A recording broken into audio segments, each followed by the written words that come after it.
Okay, so we are live now.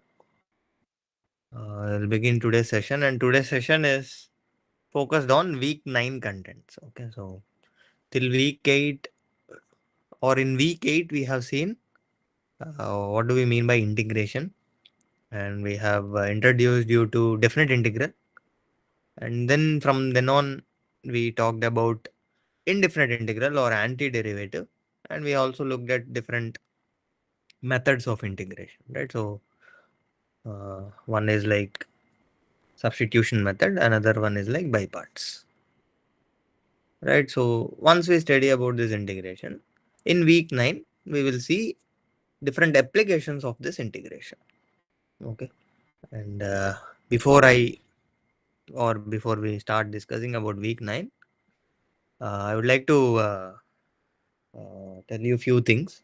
One is, even though your exam was done on Sunday, unfortunately week 9 deadline is tomorrow, so we only have 3 days to do. So for that, what I did was, we had a session similar to our week 9 in the previous term. So I had uploaded it in the portal. Okay, if you open your uh, Math 1 portal, and if you click on week 0, and in that, if you just scroll down, you see small with small font, there is something called live session, right? So if you click on that, you will be redirected to a sheet where you will get all the YouTube links for the sessions that have happened till now. And at the last or the very latest one, you can see week 9 live session, which is last terms. So if you click on that, you can view last terms week 9 lecture. Okay, something like live session. And today also, I will be doing more or less the same thing, but with little faster pace. Okay, so but if you want to understand them in detail, I suggest you guys to go back and watch that lecture. And we are going to have only one summary kind of session for week 9. And tomorrow we will do solve with us. And that is done by TA. Okay, so we have only two sessions in this term.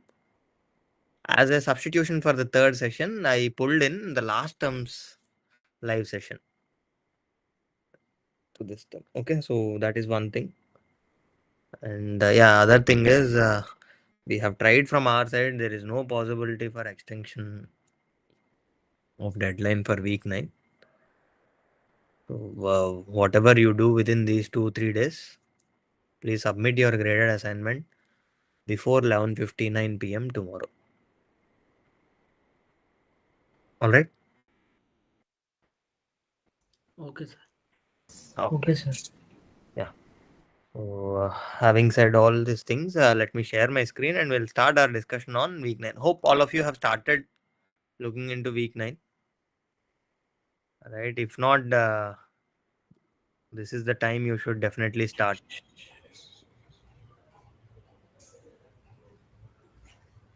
Okay.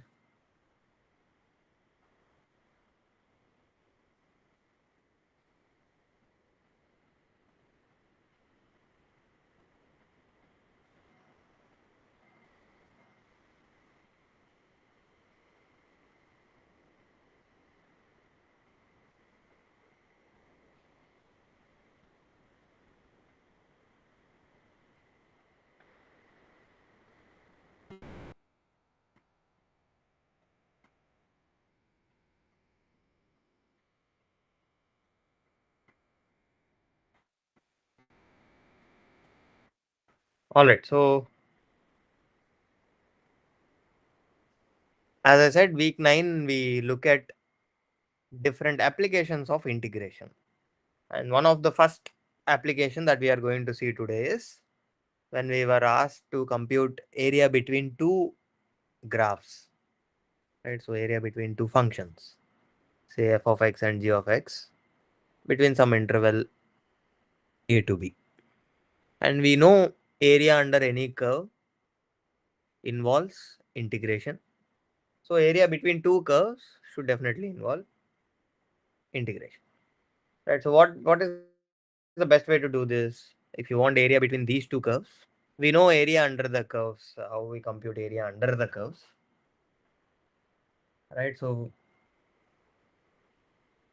what we can do is we can compute area under f of x, the first curve or the above curve, and it will give us the whole area under the curve f of x. And since I want this area, I have to subtract this area from the total area. Right. And what is this area? It is just the area under the curve g of x.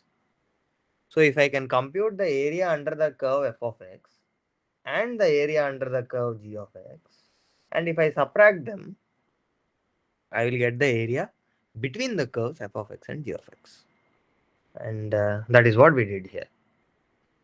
Right. So the area, which is the required area, is basically area under the curve of f of x is between a and b is integral a to b f of x dx minus area under the curve g of x will be integral a to b g of x dx.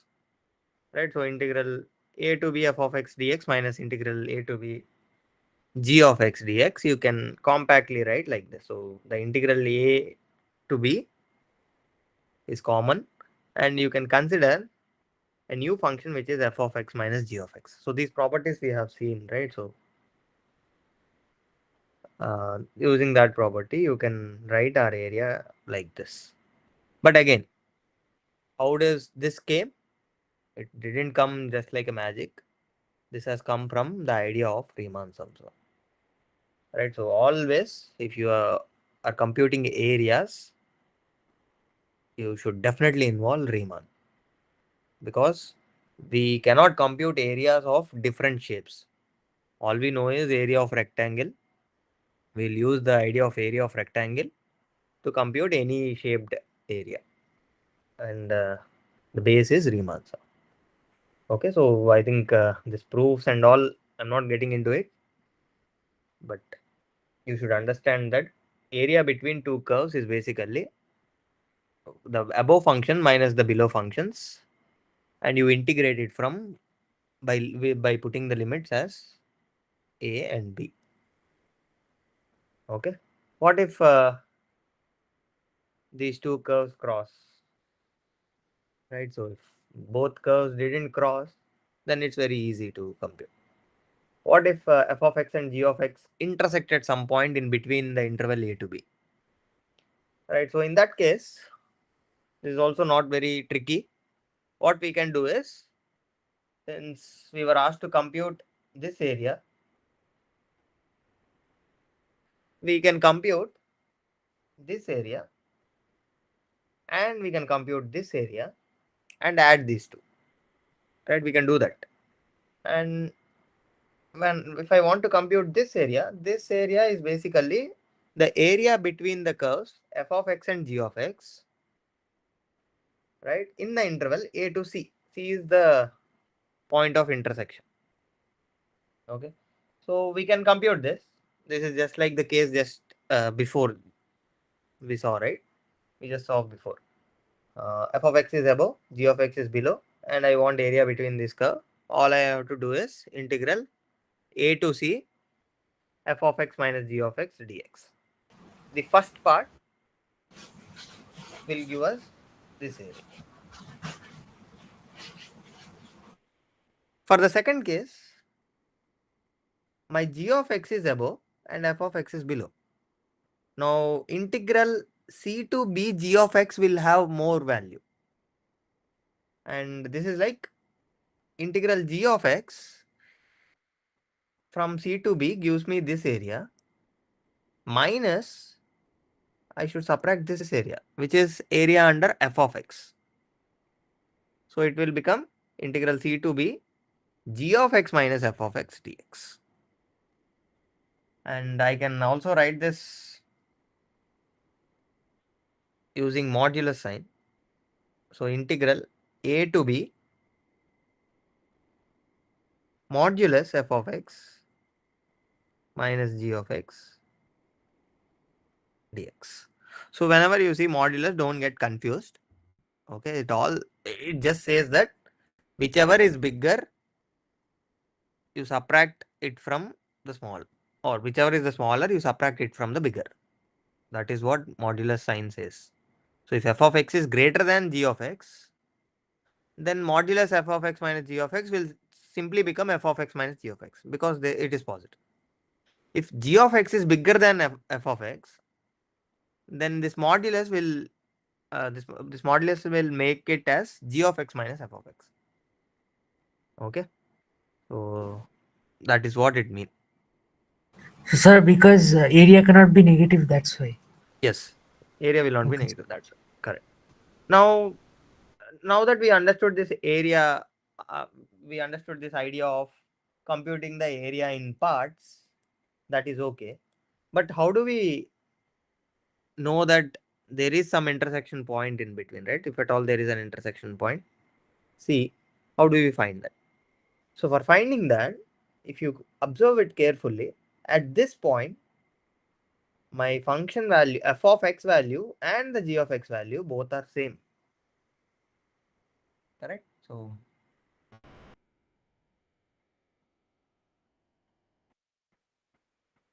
both has the same value. So that means f of c and g of c are same. Both are equal. So what we will do is we'll solve this equation f of x is equals to f of c is equals to g of c and find c. And that c should be in between a and b. Right? If these two are intersecting outside, we don't care about that, right? So we don't have to care about this. Care about this point. Right? Because it is outside our required region. So we should only find that C which is between A and B. Okay. And then we split the integral. If there are two intersection points in between, what we'll do? Any guesses?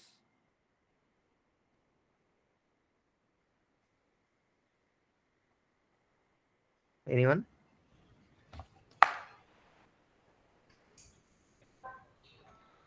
So if there is only one, then that's okay. This is how we can do. If there are two intersection points, what we'll do?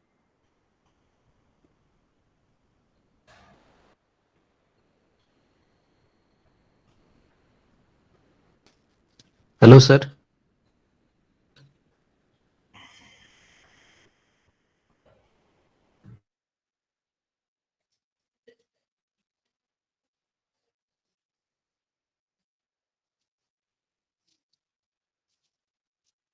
We split the limit from a to c to b, then b to Hmm. x. So something like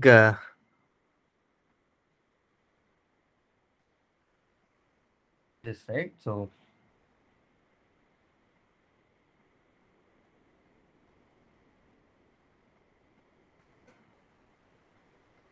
let's say we oh, these colors.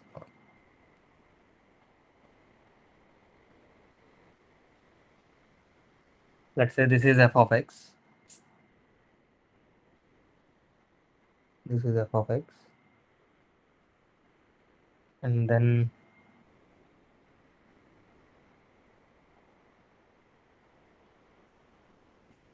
this is g of x. Okay, so now we are interested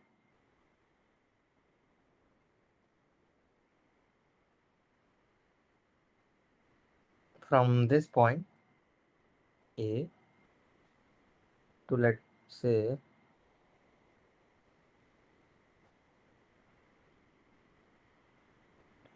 this point B. So there are two intersection points here. Let's label that also. Let's say C1. Call this as C2. right? So now between this orange and green, the area is this one.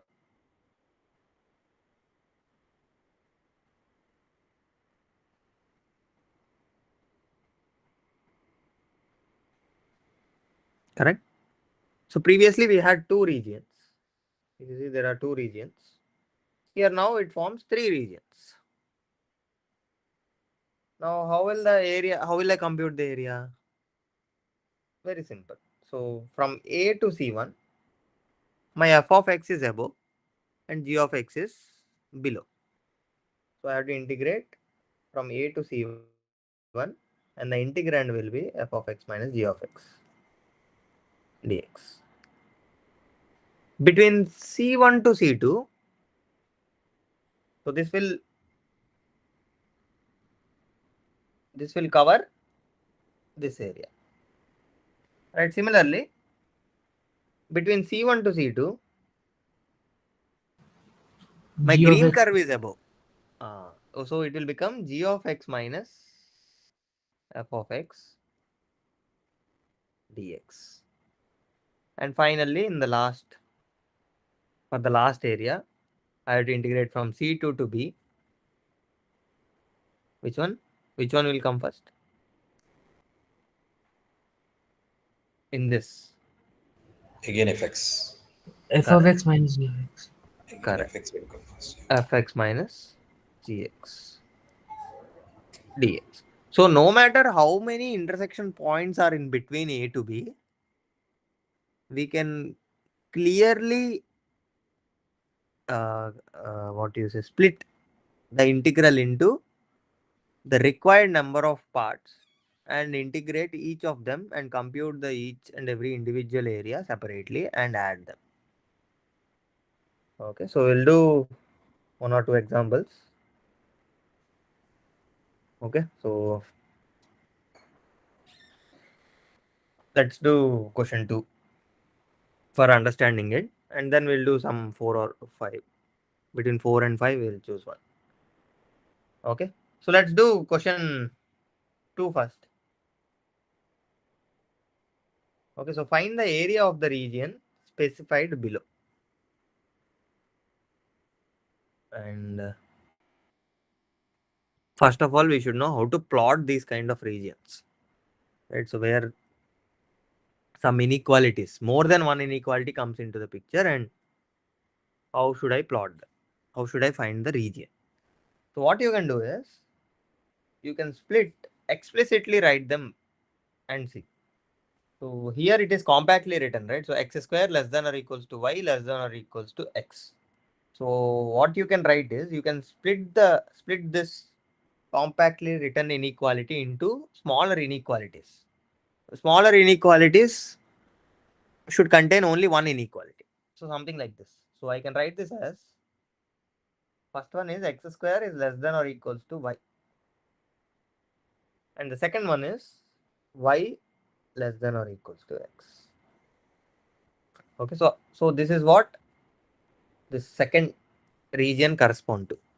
So if I can find x square being lesser than or equals to y region and y less than or equals to x region, and the intersection of these two regions will give me this region, overall region or the required region.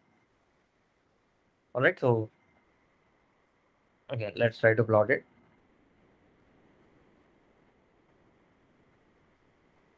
So how does x square look?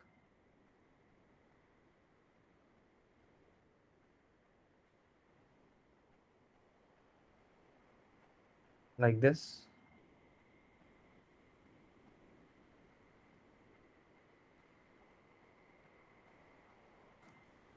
Right, so x square will look like this. And okay, again, for plotting this x square less than or equals to y, first of all, we will plot x square is equals to y.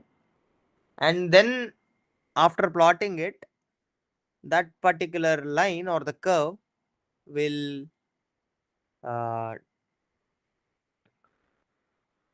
split the whole R2 region into two regions. So one within this or inside this and the other one outside that. Okay. So one of them will be y greater than x square and one of them will be y less than x square. And on the curve, it will be y is equals to x square. Okay, so first plot x square is equals to y and decide the region x square less than y. How do you decide? You choose one point in any of the regions and check whether that point is satisfied by this inequality or not. Okay, so like that you can do it. Okay, so let's come back. So we'll plot x square is equals to y and then we'll see which region corresponds to y greater than x square. So or x square less than y. So as I said, if you randomly choose a point, you choose a point on y axis, right? You just choose this point, some 0 comma 1. So x is 0, y is 1. So if you substitute that 0 comma 1 in this inequality, check whether it is getting satisfied or not. So 0 square is less than 1, which is true, right? So if one point satisfies that, the whole region will satisfy that inequality, x square being less than y. So the required region is this orange region corresponds to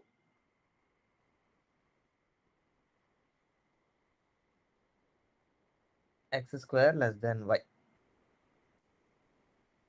Now we will also plot, we'll also do the same thing for y less than or equals to x.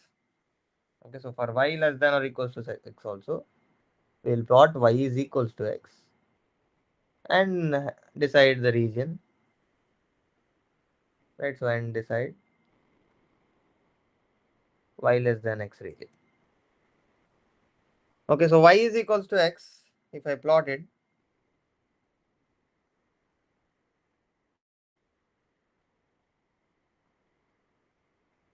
it will be somewhat like this, right? So there will be 2 points where both the equations intersect, both the curves intersect. So one is of course 0 comma 0, which will be on y is equals to x square as well as y is equals to x, and the other one is 1 comma 1. Again 1 square is 1, so y is equals to x square will satisfy 1 comma 1, y is equals to x will also satisfy 1 comma 1. So those 2 points will be like this, right? And then this green line is y is equals to x, y is equals to x, but we need y less than x, right? Again use the same strategy, choose any point in one of the regions. So green line also splits the whole R2 into 2 regions, right? So one above that line, another one is below that line.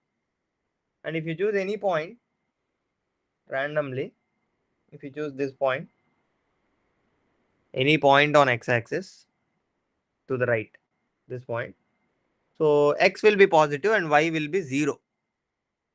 And definitely anything positive will be greater than 0. That will satisfy this thing. So what does it imply? This region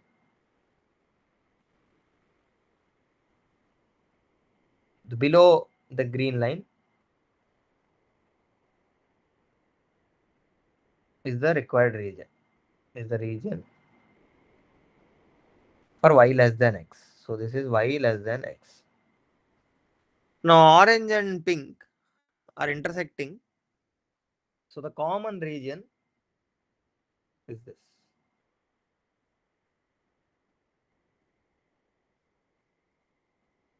Right? So like this, you find the region corresponding to this inequality. So once you find that region, they are asking to find the area of the region.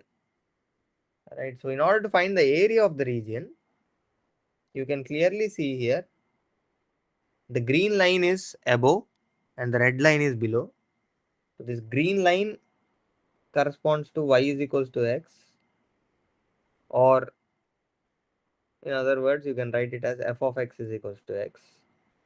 Right, y is f of x. And this red line is y is equals to x square, or you can write it as g of x is equals to x square. Okay, so the area between these two curves in the interval 0 to 1. Right, so the area will become 0 to 1 f of x minus g of x. There are no intersection points in between, so you can write f of x minus g of x dx, where f of x is x and g of x is x square. So x minus x square dx. All you need to do is to compute.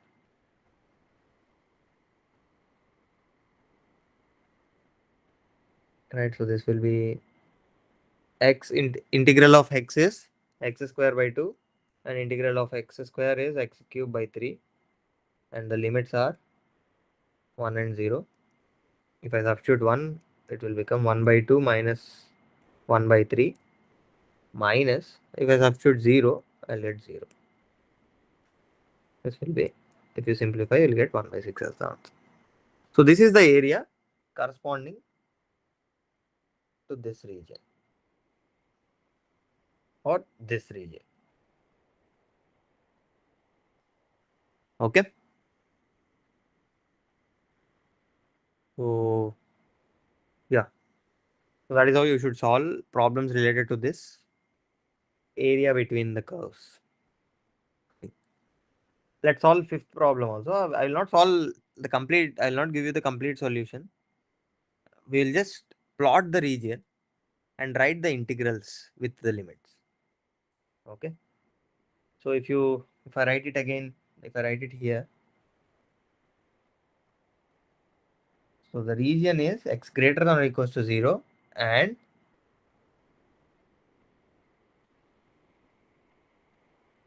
zero less than or equals to y less than or equals to minimum of x square comma 1 minus x. So a lot of terminology and lot of inequalities are involved here. Let's simplify this. So again, I'll write this bigger inequality, compactly written inequality, into explicit two inequalities. One is this one, which I can write it as y greater than or equals to 0. So x greater than or equals to 0, we have y greater than or equals to 0. That means we are in the first quadrant. And the second inequality is y less than or equals to minimum of x square comma 1 minus x. So this is basically, you have to plot x square, you have to plot 1 minus x and see or take x square if x square is minimum compared to 1 minus x, or take 1 minus x if 1 minus x is lesser than x square. Okay, so you should compare x square and 1 minus x for all values of x. And you choose x square whenever x square is lesser than 1 minus x. So this minimum function, you can write it like this. So this will be x square if x square is less than 1 minus x. Okay, and it will be 1 minus x if 1 minus x is less than or equals to x square. Okay, so you can write that like this. Now if I have to plot it,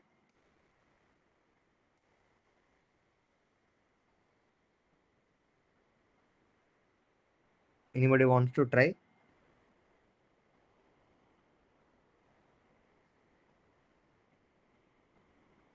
So first of all, we know that we are in the first quadrant, which is like Only this. Right? So this is the quadrant where x is greater than or equals to 0 and y is greater than or equals to 0.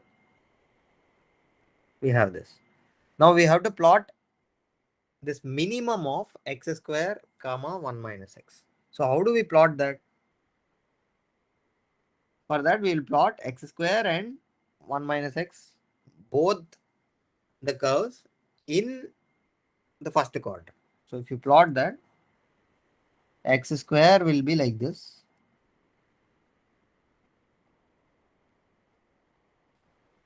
Right? So x square will be like this.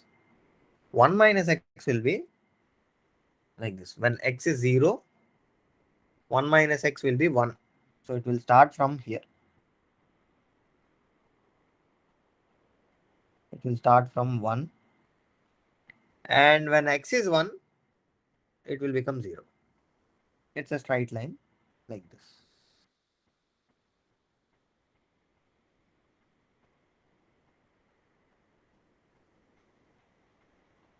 Okay, so this is 0 comma 1 and this is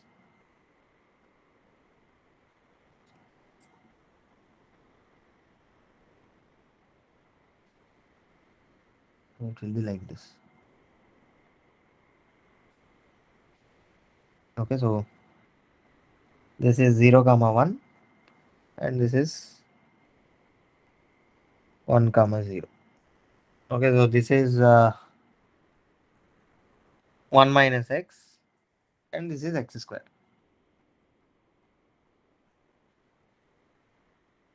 Now what do we mean by minimum of x square and 1 minus x? So you see here, so when x is 0, 1 minus x and x square, 1 minus x is maximum and x square is minimum. So we'll take x square. So for x being 0 to, if you move to the right until you reach this point, my x square is lesser than 1 minus x. So x square is lesser than 1 minus x, I have to choose x square. So that means I have to choose this instead of this. So I shouldn't choose this one.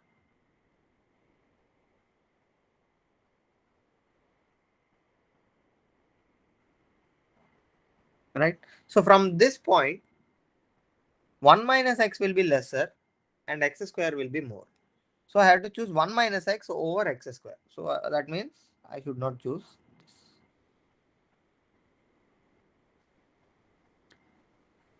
Right? And this plot, so from plot, this one, this is exactly y is equals to min of x square comma 1 minus x. But we need the region which is corresponding to y less than or equals to min of x square minus x square comma 1 minus x. So again here also you can clearly see there are two regions. One is this and the other one is this. So one region will correspond to y greater than min of x square comma 1 minus x. The other region will correspond to y less than minimum of x square comma 1 minus x. So you choose any point and you will see that this region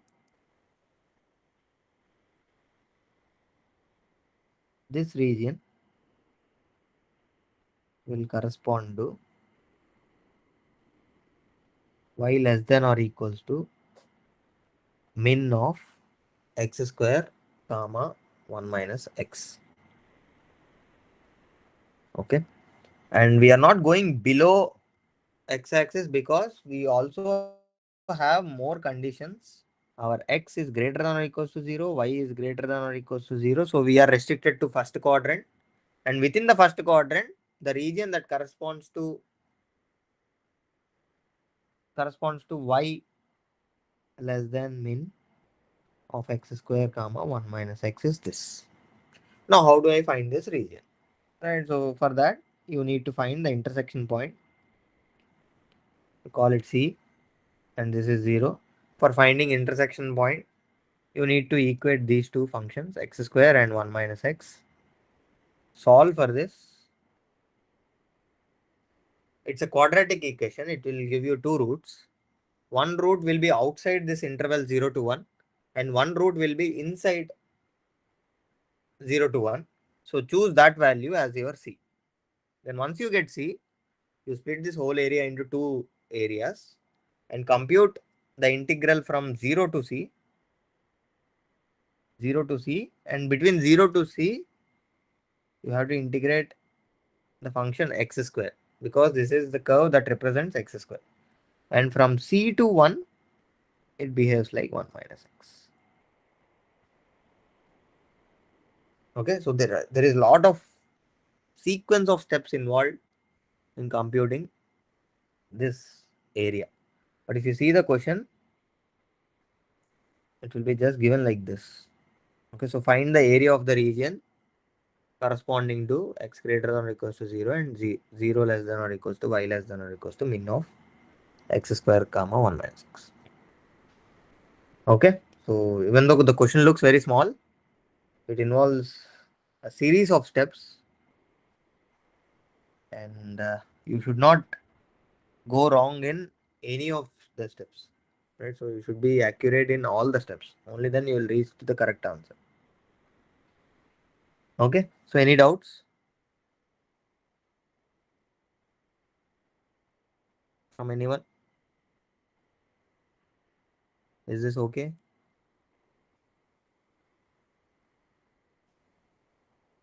All right. So that is one application, and there is another application. Just a second.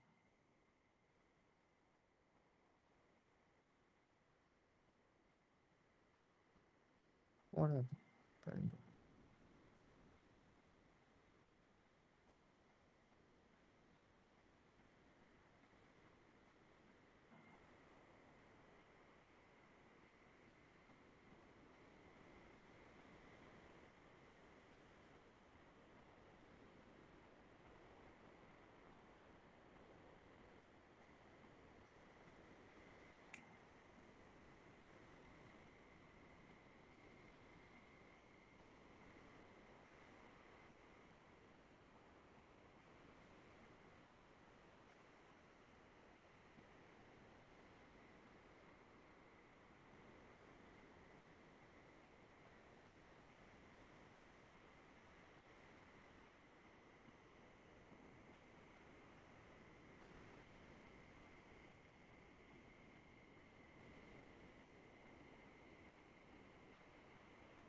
Just a second, guys. Yeah. Okay, so that is one application. Another application is when we want to compute the arc lengths. Okay, so when we want to compute some curve and the length of the curve between an interval a to b. Okay, so here also we'll do the same thing. If I want to find the length from this point to this point, what I will do, I will do it in smaller parts. Smaller parts where I will compute the length from this point to this point, very small point to very small, the very next nearest point, and then add each and every length to get the total length. So at x1, at some point xi, if I want to compute the small length, okay, so what I will do is I will construct a right angle triangle there, and this is done like you just zoom in 1,000 times. Okay, so if you just zoom this 1,000 times, it will look like this. Okay, it's a curve, but it almost looks like a straight line. And we can form a right triangle by considering a small shift in x, which is called delta, and we'll see how much change it is there in y. So how much the function value is dropping, since the curve is dropping, how much is it dropping when I change the small x? And we'll form a right triangle, and we know for a right triangle, the length of the hypotenuse, so this length is basically square root of delta square plus delta y whole square. Right, so that like that we can get this small length, this small length. Similarly, I will do it for all the points starting from A to B and add them up. Right, so continuous adding is again integral.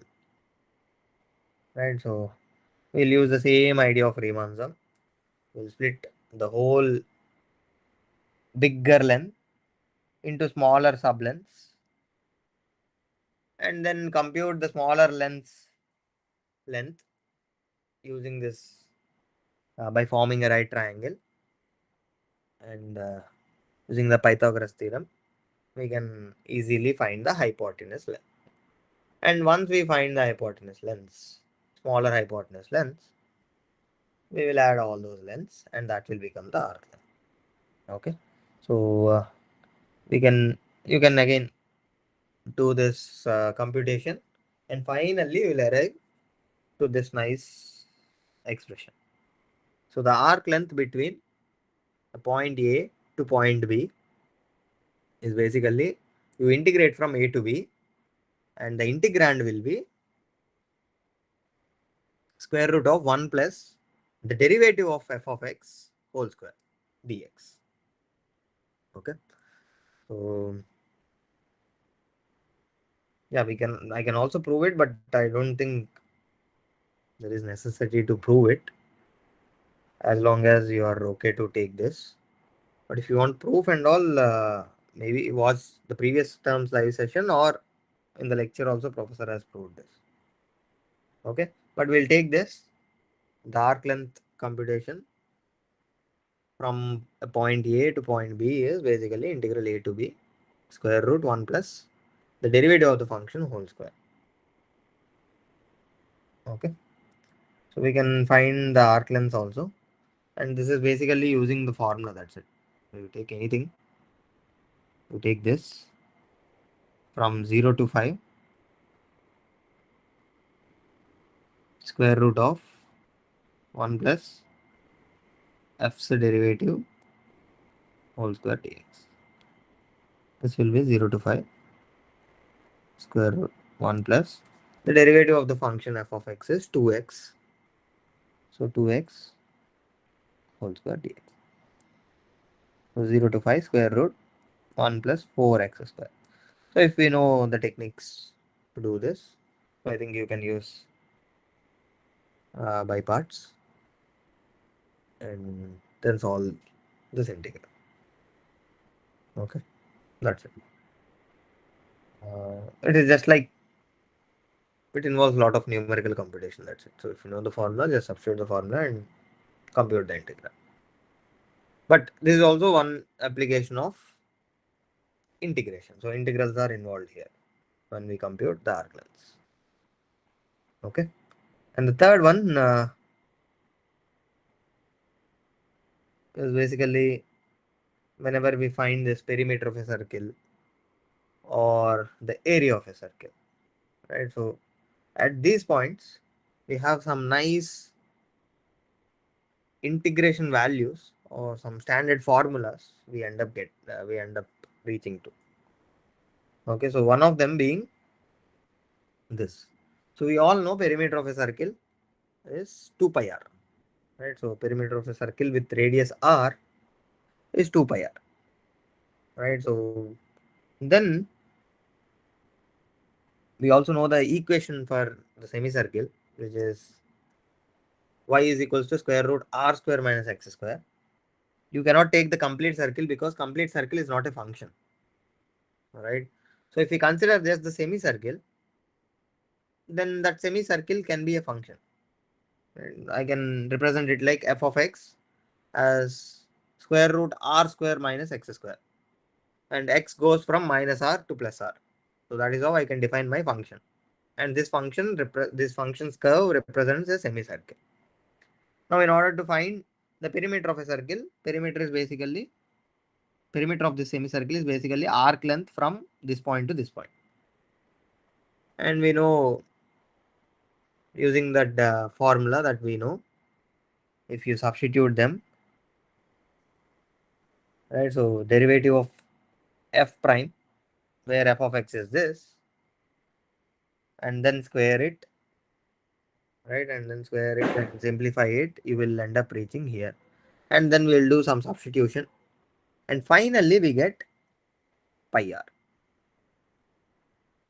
And pi r, when we write pi r, you should observe that this integral that we got, this integral minus 1 to 1 by square root 1 minus u square du is pi.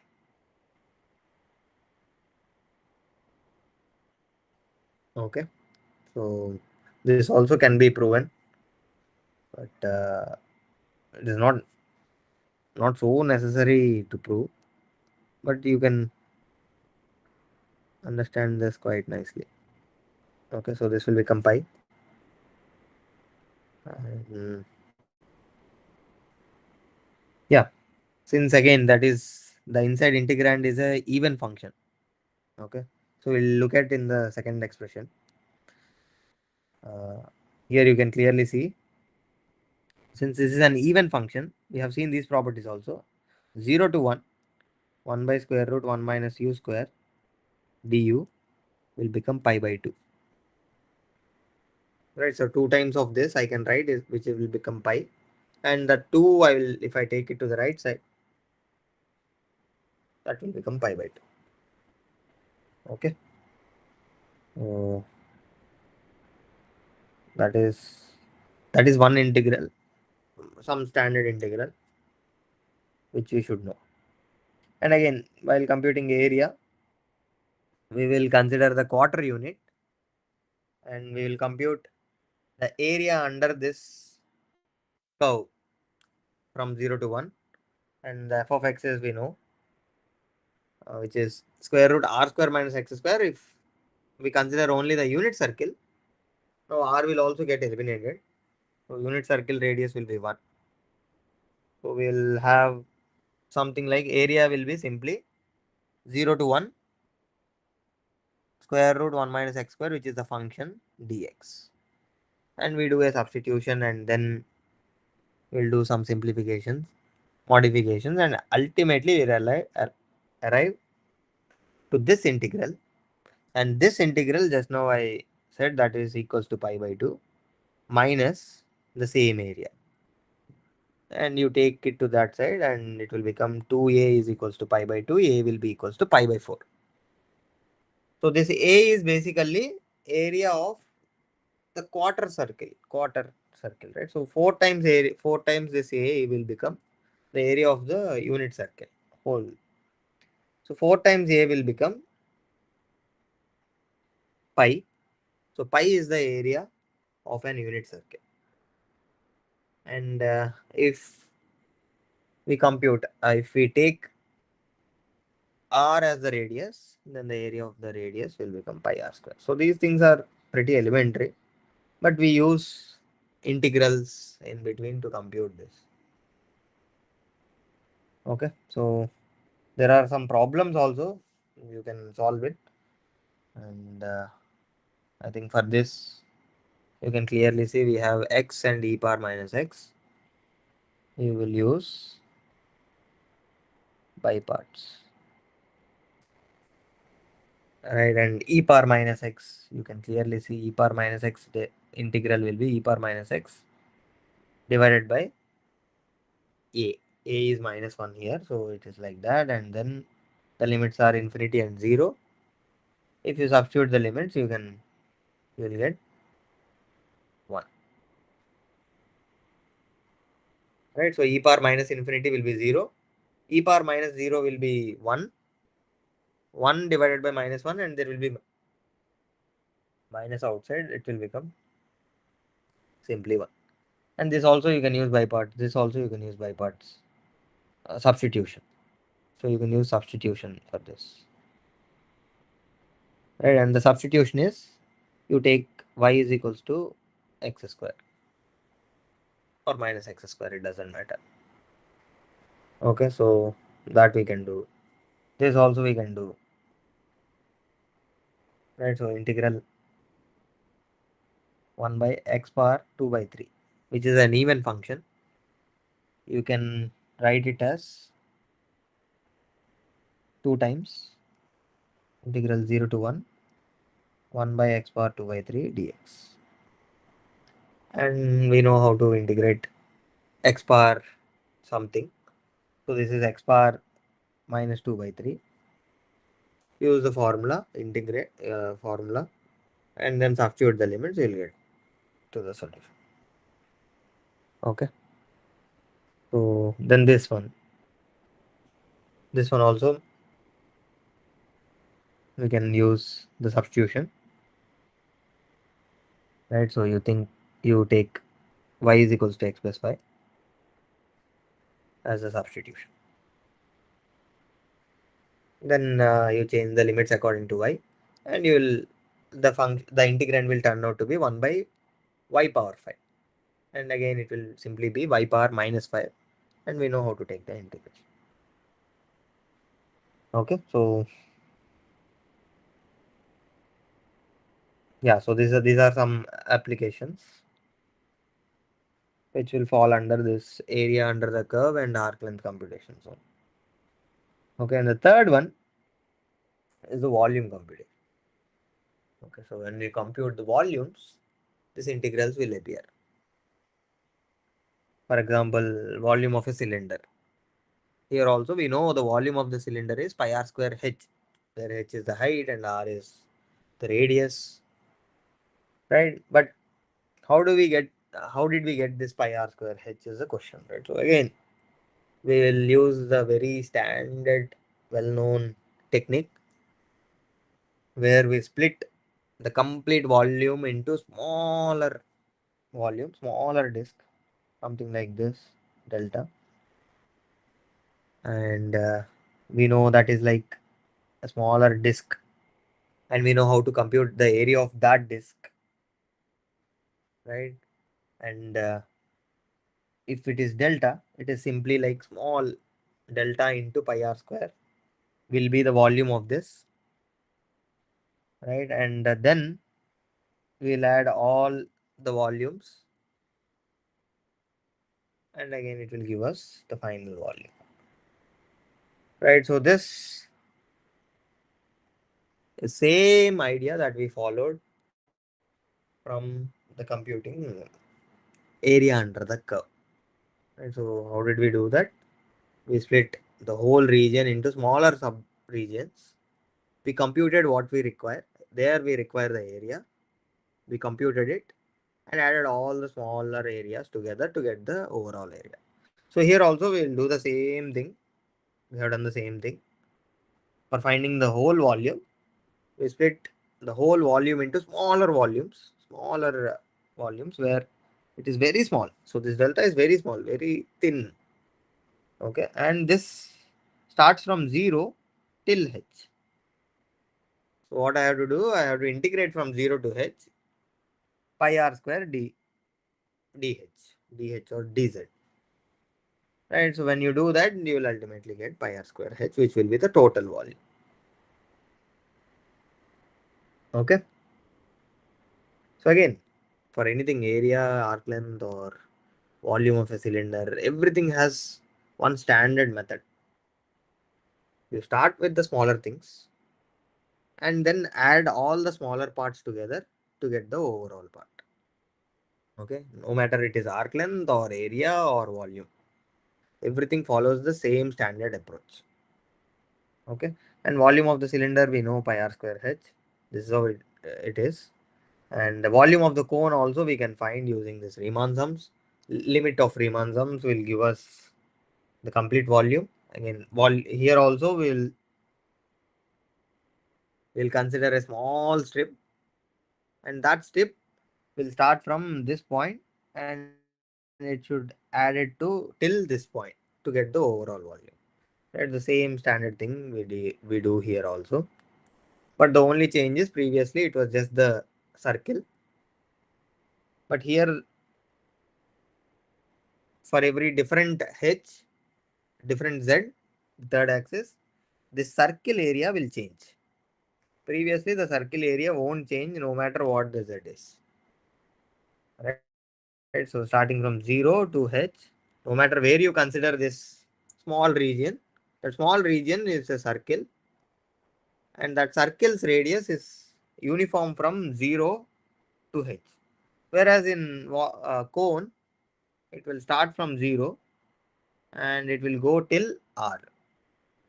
Right, so for a particular small interval, you compute that circle's radius, that will also play a role. That will also play a role in the volume. So this zi square r square by h is that. So depending upon the place where you choose, the radius of your circle will change and the volume will change correspondingly. So when you move from 0 to h slowly, your volume will increase rapidly, right, or exponentially. And ultimately use all those things. So we compute the infinitesimal volume, which is pi zi square r square h square, this blue region. So blue region's volume is delta into the area of this. So the area of this circle will be pi the radius square. So pi the radius square into delta is the small blue region's volume. And then add this blue region starting from the 0 to h. Right, so that means adding continuously means again integral. So you integrate from 0 to h. What you should integrate? You should integrate this infinitesimal volume. And this h is the one which, this z is the one which varies from 0 to h. And if you solve this integral, we'll get 1 by 3 pi r square h, which is very standard formula that we all know. Okay. And how we are getting that is what we learn in week 9. Okay. So volume of the cone also 1 by 3 pi r square h. Similarly, volume of hemisphere and volume of sphere. So volume of hemisphere is 2 by 3 pi r cube. Again, we use the same idea. So the idea remains the same. All you should do is to compute the radius corresponding to that point zi. Okay. So that is the only difference we have. So once the volume of hemisphere is 2 by 3 pi r cube, volume of the whole sphere will be 4 by 3 pi r cube. Right. So these are some standard well-known volumes. Uh, there is some other shapes that we can create from the graphs. Right. So solids obtained by revolution is basically, for suppose you have a function f of x given to us like this, which is x minus 0.5 x square plus 0.1 x cube. Now what we do is we revolve this curve f of x around x axis. So it's like you rotate that curve by fixing x axis and you rotate x axis and this will move. This will move and you rotate like this. Okay. And that will form a nice shape. And if you, it's like turning on some motor, you connect a motor to this. And when the motor is turned on, this x axis will spin around itself rapidly. So if it is spinning around it rapidly, then this red thin line will start revolving and it will form a shape like this. So bell shape kind of thing. Once it forms this kind of shape, it becomes a solid. And a solid, within the solid there is some volume. And we can compute that volume using again the integrals. Okay. And how do we compute? The idea remains the same again. What we do? we'll consider a small part at point xi, and we'll compute volume at that point. And this xi can start from 0 to this point, 0 to some, here it is till 5. So we are considering till 5. So this xi can be from 0 to 5. And at some point in between xi, the radius of this circle, so it forms a circle at that point, the radius of that circle will be f of xi, right? And since it forms a circle and the width of the circle is delta, the small infinitesimal volume will be the radius area, the area of that circle times the width of that circle delta, which is basically pi r square. R square is f of xi. So pi f of xi whole square into delta will be this green region's volume. And similarly, I should add all the volume starting from 0 till 5. Right? And it is like a continuous summation. Again, if you understand, this continuous summation is basically integration. You should start from 0 to 5. The limits will be from 0 to 5. And what are we going to integrate? We are going to integrate pi into f of x square dx. And that will give us the volume of the solid after revolving a function f of x around x-axis. Okay. So yeah, so there are some problems here. So okay, any doubt so far from anyone? Is this okay? I know I have increased a little bit pace, but if at all I need to spend some time on any of the topics, please let me know. Okay. If you stay silent, I assume that you are understanding this and I will move on. Okay. All right. So yes. Okay. So what we'll do, we'll take some 5-minute break. Meanwhile, if you have understood these things, try this problem.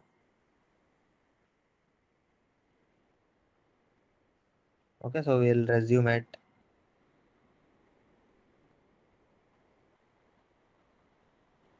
9:40. And the next topic is basically we are going to introduce a new function which is called logarithmic function, the fundamental theorem, and then we will introduce logarithmic function.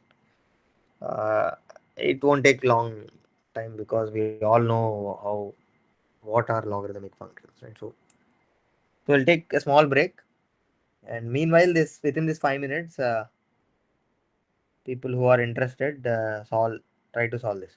Find the volume of the solid obtained by revolving the following region. So first find the region and then revolve it about the x-axis and see what kind of solid is forming. It forms, and then compute the volume.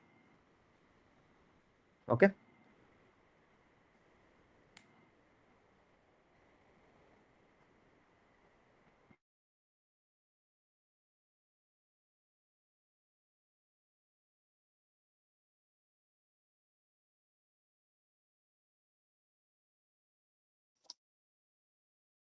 Hello, sir.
Okay, so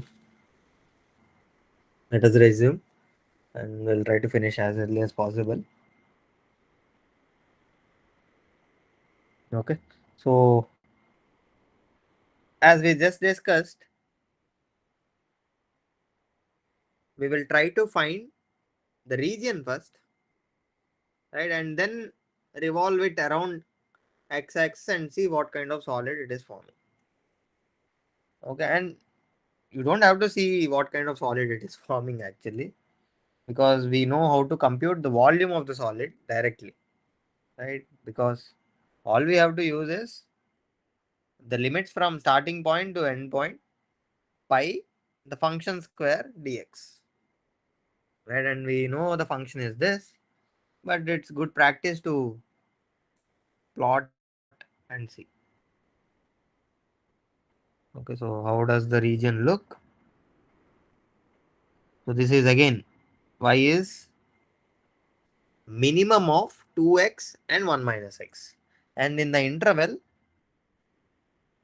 x is between 0 to 1. So firstly x is between 0 to 1,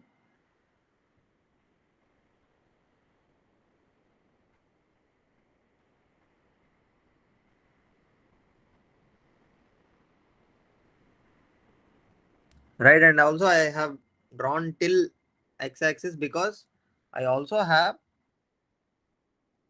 y greater than or equals to 0. So y greater than or equals to 0 and x also greater than or equals to 0, which will get me into first quadrant. And within first quadrant also, the region is between 0 to 1 with respect to x. Right, so this is the region. And here also y is not till infinity, y is lesser than minimum of 2x and 1 minus x. So we have to plot this 2x and 1 minus x again. So if I plot that, 2x will be like this and 1 minus x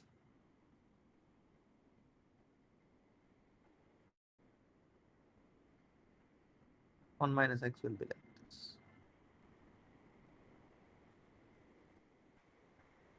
Right, so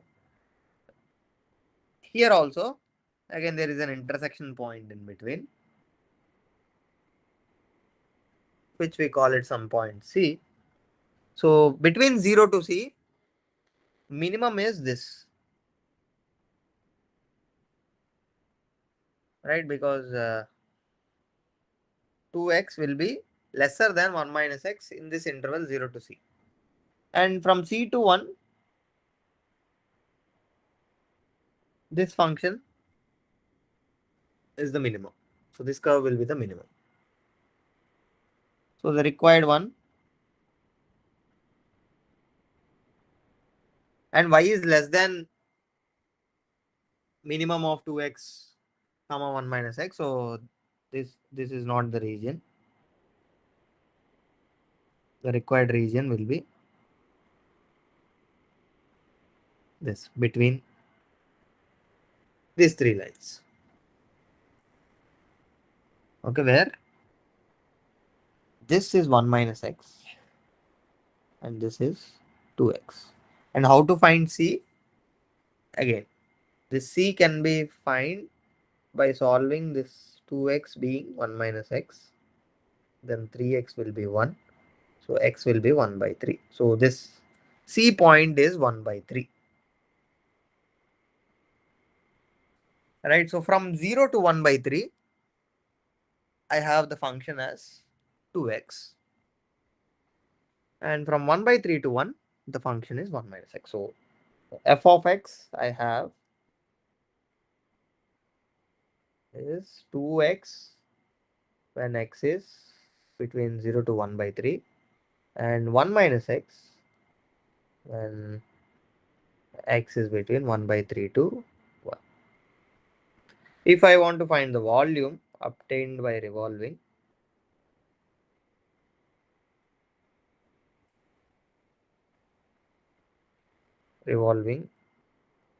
around x-axis or about x-axis, is simply integral 0 to 1 by 3 pi into f of x. So in this case, f of x will be 2x whole square dx plus 1 by 3 to 1 pi into, here in this case, f of x will be 1 minus x whole square dx. That's it. So what we did eventually is we split this whole volume into two different solids. So one is this one, when rotating we'll get some volume, and we computed that volume using this. And then we have computed volume obtained by revolving this between 1 by 3 and 1. And then finally we added both the volumes together to get the overall volume. Okay, so solve this, you'll get the answer.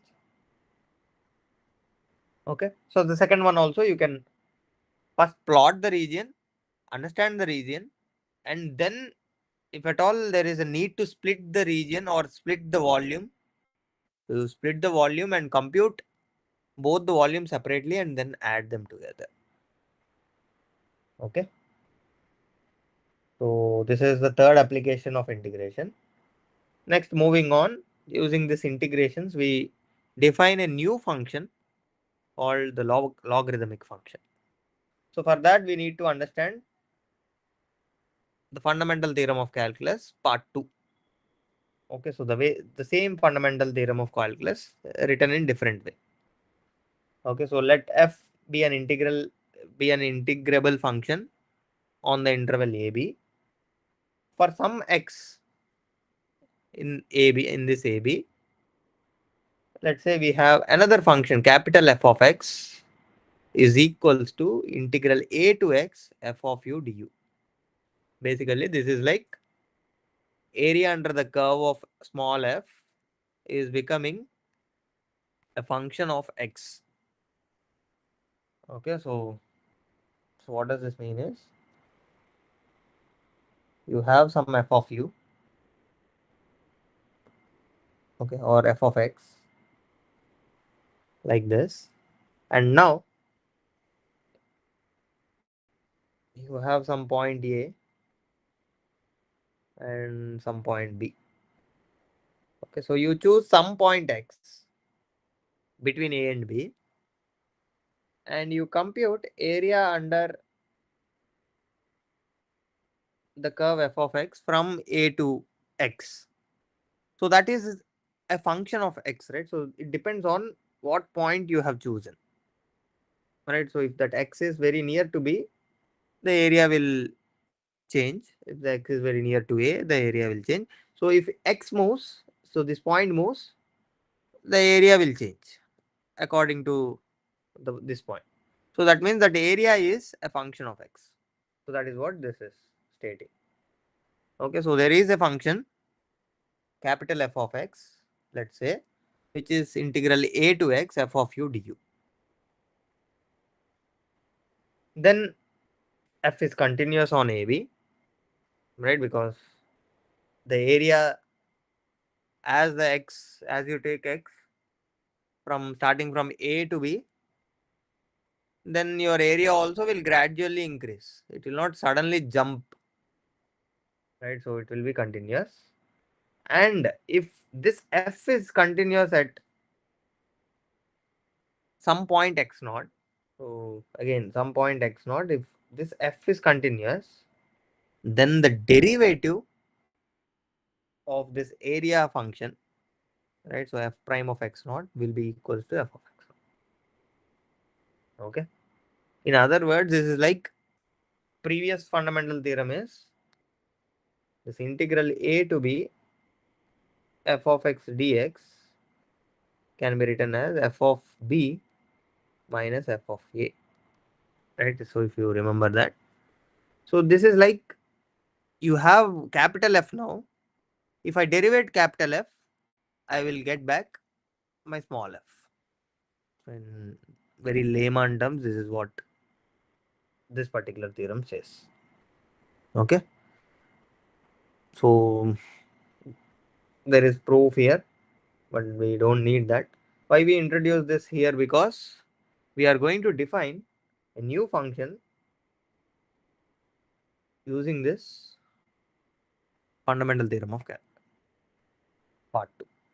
Okay, so we define logarithmic function log x. So this is log x is defined as, so this is like defined as, so this triangle and equals to is like we define a function log x as integral 1 to x 1 by t dt for x greater than 0. So 1 by t is a function, and we know the graph of the function will look like this,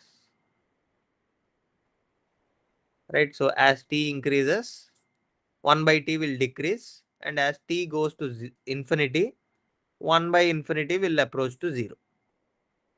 And similarly, when t becomes closer and closer to 0, 1 by t will shoot up and it will reach infinity, right? So now what this log x actually capture is, it will capture the area under the curve starting from the point 1 to some point x. So the area under this curve 1 by t from 1 to x is what? Log x. So it is defined like that. Okay, and this x will start from 1 to infinity, and x can also take the negative or between 0 to 1. But when you take x between 0 to 1, it is like, for example, if your x is 0.5, right? So that means your log 0.5 is defined to be integral 1 to 0.5 1 by t dt. And we have studied this in week 8, right? So if the integral limits, the upper limit is more and the lower limit, if the upper limit is less and the lower limit is more, then this integral can be written like this. So minus of 0.5 to 1 1 by t dt. Right, so this we have studied, and just recall that property, which will eventually give us a negative value, right? So x can be from 0 to infinity, but when x is between 0 to 1, log x will be negative. So that is this property. Okay, and when x is greater than 1, we can clearly see that the area under this curve 1 by t between 1 to x is area, so it will be positive. So when x is greater than 1, log x is greater than 0. And when x is 1 exactly, so it's like area under this point. So area under that point will be 0. So that is the first property that you should definitely learn. Or if you see it here also, so integral, your lower limit is 1 and the upper limit is also 1. So it will just simply become 0. So log 1 is 0. Log x is greater than 0 when x is greater than 1, and log x is less than 0 when x is between 0 to 1. When x is very close to 0, so your area under the curve, since this x, this f of t 1 by t is shooting up, you will have infinite area under this curve. So when x is approaching towards 0, the function log x will become minus infinite. Okay, so taking all these things into the consideration, if you plot log x,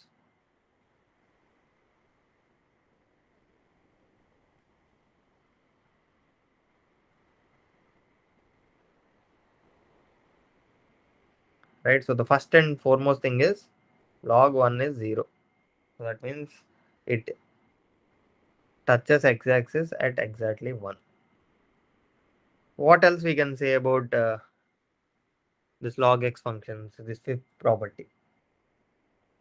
So the fifth property states that it is monotonically increasing. Right? So when x moves far from 1, the area under the curve will increase. So as x moves towards infinity, the area under the curve will also increase, right? And it will start from minus infinite when x is very close to 0. It will have a very large negative area, and from there it will come to 0 when x is 1, and from after 1 it will take positive values, and slowly even the positive values also will go till infinite. So it's like log x is a function which is monotonically increasing. So as x increases, the function value will also increase, and it will increase till infinity. Between 0 to 1 it is negative, and starting from minus infinite, so it will be like this. This is log x, right? So this is 0. Okay, so this will be log x, and derivative of log x, just now using the fundamental theorem of calculus part 2, derivative of log x will give us 1 by x for only x greater than 0. So log x is defined only for the values of x that are greater than 0. So log of negative values are not defined. Okay, so again, the way in which we define logarithm, how does this connect to exponential? This logarithm and exponential are inverses to each other, and we can also prove it. And see, how do we prove inverse of one function is inverse of another? You consider f of g of x should be equals to g of f of x should be equals to x. So if at all f is inverse to g or g is inverse to f, these two conditions should be satisfied. So here you can see log of e power x will give us x, and e power log x will give us x. Okay, and both are inverses to each other. If you plot also e power x and log x, you can clearly see that y is equals to x is like an mirror, right? So it will just reflect e power x. If you just reflect along y is equals to x, you will get log x. Okay, and why again? So how are these important at this particular point? So we can compute some antiderivatives using this log. Using this log for certain functions only. Okay, so something like when functions have certain characteristics or certain conditions, then we can use this. Something like this. So if our function is a rational function with numerator being the derivative of the denominator, so u prime of x divided by u of x, and of course since u of x is coming in the denominator, u of x should not be equals to 0. So if we have functions of this kind, and if we were asked to compute the antiderivative of the small f of x, so the antiderivative will simply become log of modulus u of x plus the constancy, integration constancy. Okay, and the proof is also very simple. You can see it is just a 2-line proof. If u of x is greater than 0, you derivate the antiderivative, you will get f of x. If u of x is less than 0, you derivate the antiderivative, you will get f of x. So in both cases, you will end up getting f of x. So the antiderivative of f of x will be log of absolute value of u of x plus c. And there are many properties of this logarithmics which we have been studying from our childhood. But let's go through it real quick. So log of AB will be log A plus log B, and log of A by B will be log A minus log B. From these two, we can also see that log of 1 by B is minus log B,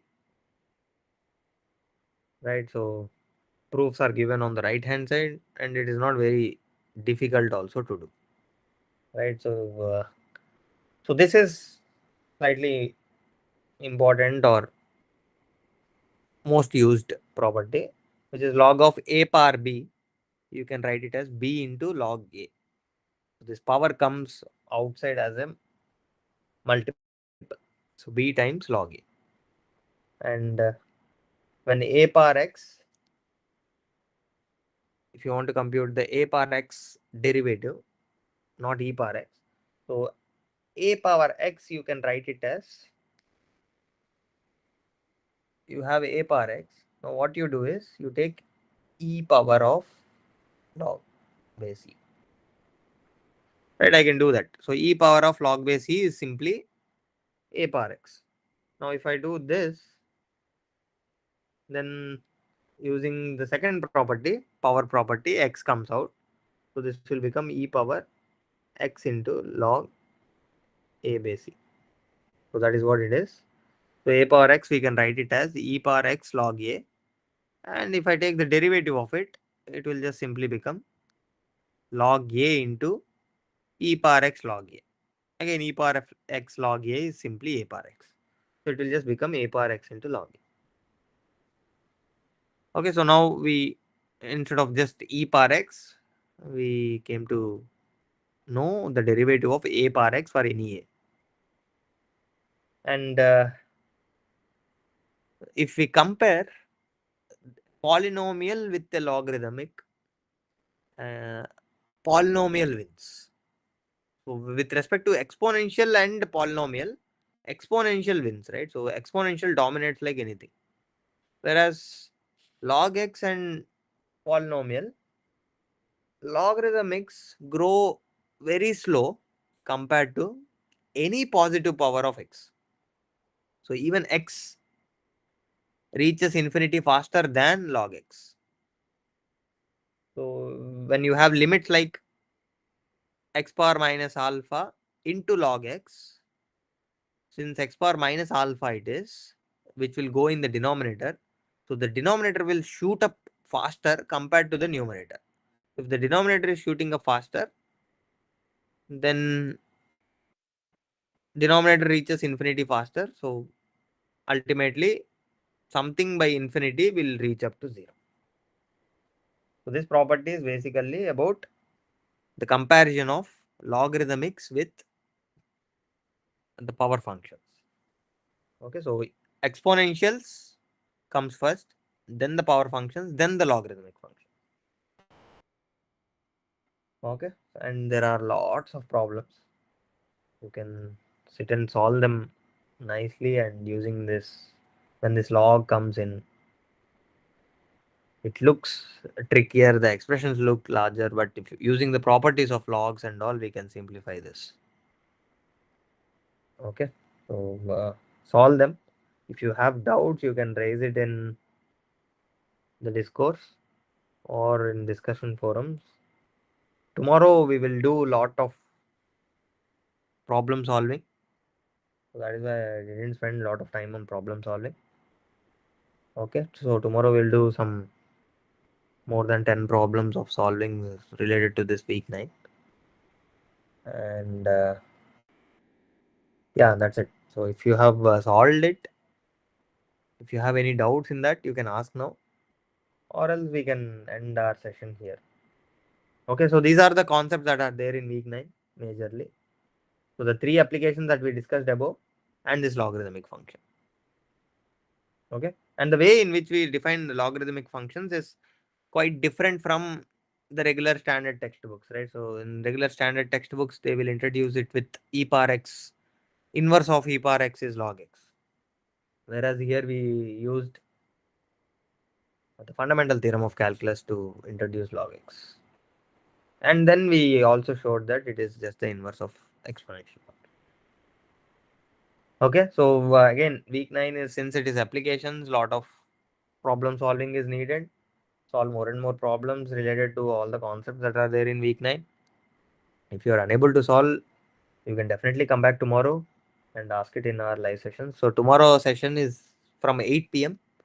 I just saw the calendars of all other courses and uh, observed that 8 to 10 there is no other course. So we have scheduled our session tomorrow at 8. Please do attend it, because We'll solve more problems in that session. And tomorrow night is the deadline for week 9, and on Friday we will start week 10. So week 10 is a new fresh concept or new world, I would rather say it. It is the complex world. So we'll study about complex numbers in week 10.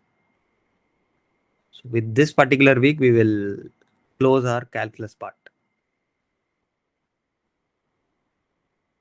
Alright, so if you have any doubts, you can ask, or else we'll meet tomorrow with the TA.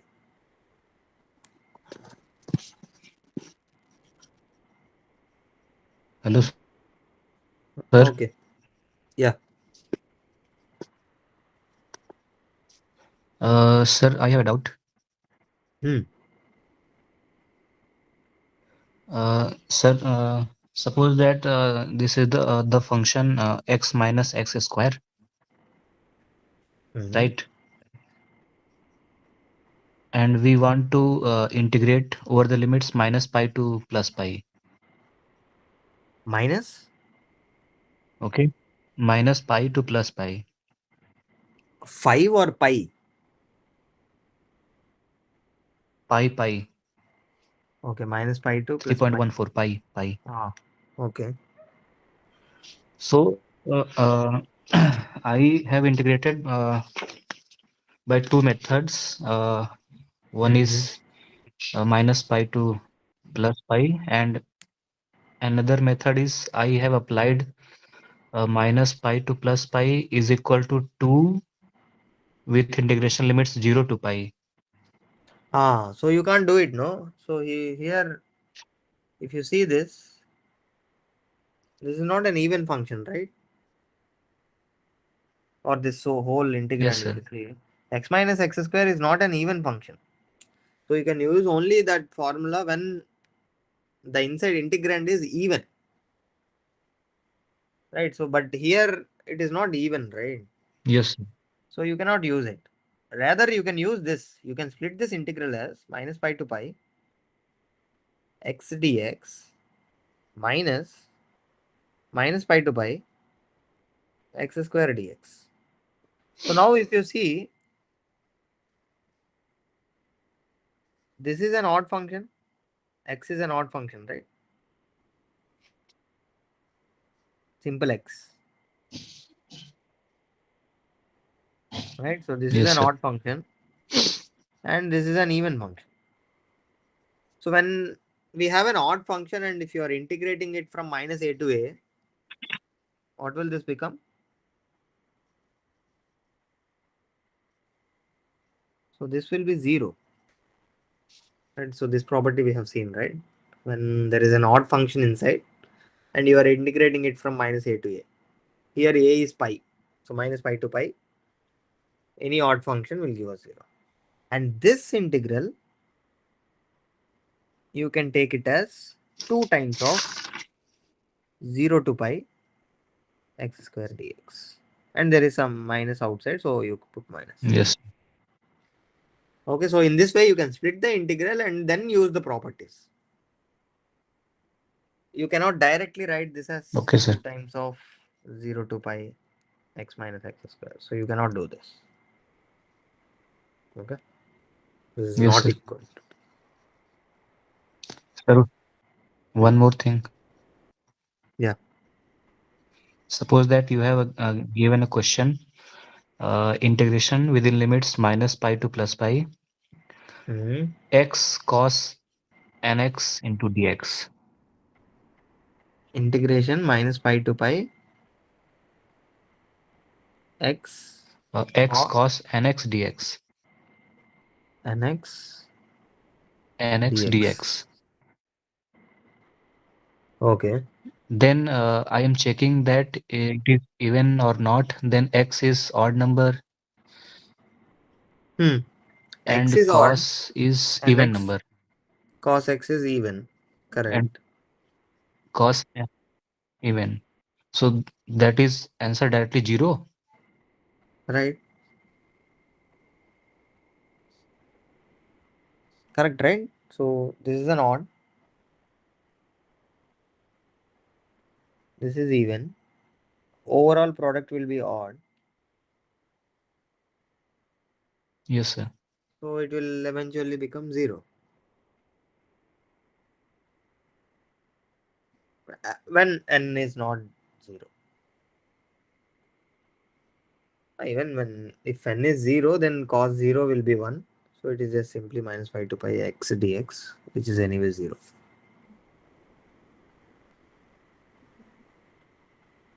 Yes, it is true. If you want like more validation, just try to plot this x cos and x in some Desmos or somewhere. Okay. So you will see that Okay, sir. that is an. Oh, is that an odd function? It is an odd function, no? So it gives you an odd function, and when you integrate from minus pi to pi, odd function will become 0. Okay. It means all odd numbers gives 0.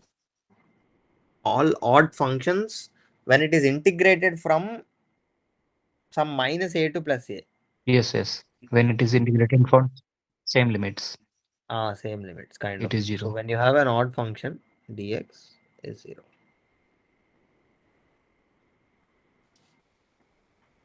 Correct.